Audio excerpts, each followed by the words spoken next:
সারা দেশের পাশাপাশি চট্টগ্রামেও জমে উঠেছে নির্বাচনী প্রচারণা। নগরের বাকালিয়া এলাকার গণসংযোগ থেকে যুক্ত আছেন সহকর্মী রুনা আনসারি। রুনা, গণসংযোগে প্রার্থীরা ভোটের পরিবেশ নিয়ে কি বলছেন, সার্বিক চিত্র নিয়ে আমাদের জানান।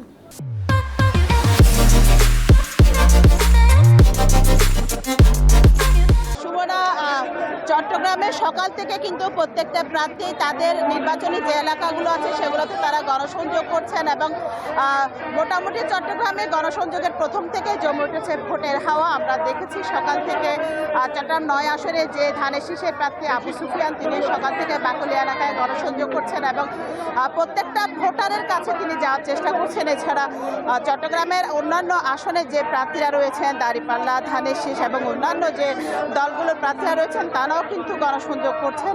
পুরো চট্টগ্রাম জুড়ে কিন্তু এখন বইছে ভোটের হাওয়া। সর্বত্র কিন্তু স্লোগানে স্লোগানে মুখরিত, যে যার প্রতিশ্রুতি দিয়ে ভোটারদেরকে কাছে টানার চেষ্টা করছেন এবং ভোটারদেরকে তাদের সমস্যার কথা শুনছেন এবং তাদের সমস্যার সমাধানের আশ্বাস দিচ্ছেন।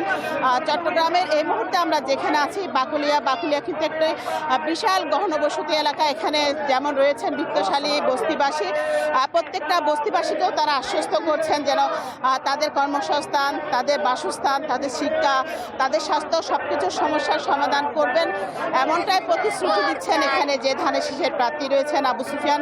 এছাড়া পাশাপাশি চট্টগ্রামের জামায়াতের যে ৯ আসনের প্রার্থী ডাক্তার ফজলুল হক তিনিও কিন্তু একই আশ্বস্ত করছেন ভোটারদেরকে।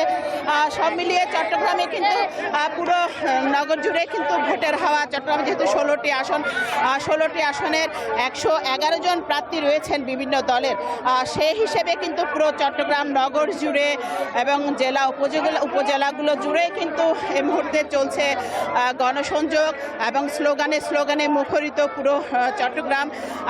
বিশেষ করে এবার প্রার্থীদের কাছ থেকে যারা নতুন ভোটার তারা একটি আশা চাচ্ছেন যেন প্রত্যেকটা প্রার্থী নতুন ভোটারদের জন্য আসলে নতুন কি বার্তা, নতুন ভোটার যারা প্রথম ভোটার তাদের জন্য তারা কি করবেন, শিক্ষা ব্যবস্থা কিভাবে উন্নতি করবেন, কর্মসংস্থানের কিভাবে যোগান দিবেন, এসব আশাগুলোই কিন্তু তারা তাদের কাছ থেকে শুনতে চাচ্ছেন এবং সেই হিসেবে কিন্তু প্রার্থীরা তাদেরকে সেই আশ্বাসগুলো দিচ্ছেন। বিশেষ করে শিক্ষা প্রতিষ্ঠানের যে অপ্রতুল শিক্ষা প্রতিষ্ঠান চট্টগ্রামে, সেই শিক্ষা প্রতিষ্ঠান বাড়ানোর কথা বলছেন এবং শিক্ষা প্রতিষ্ঠানে সরকারি শিক্ষা প্রতিষ্ঠানের কথা বলছেন এবং সেই শিক্ষা প্রতিষ্ঠানগুলো যেন আরও সরকারিকরণ করা হয়, সরকারিকরণের ব্যবস্থা বাড়ানো হয়, এই আশ্বাসগুলো কিন্তু দিচ্ছেন চট্টগ্রামের প্রার্থীরা। এই মুহূর্তে চট্টগ্রামের বাকলিয়ার প্রত্যেকটা এলাকায় ঘুরছেন ৯ আসনে যে ধানের শীষের প্রার্থী তিনি এবং তার সাথে রয়েছেন নেতাকর্মীরা। তারা বলছেন যদি ধানের শীষের প্রতীক নিয়ে তারা যদি সংসদে যেতে পারেন তাহলে সাধারণ মানুষকে আগামী 13 ফেব্রুয়ারি থেকে নতুন একটি বাংলাদেশ তারা উপহার দেওয়ার চেষ্টা করবেন, এই আশ্বাস কিন্তু তারা দিচ্ছেন।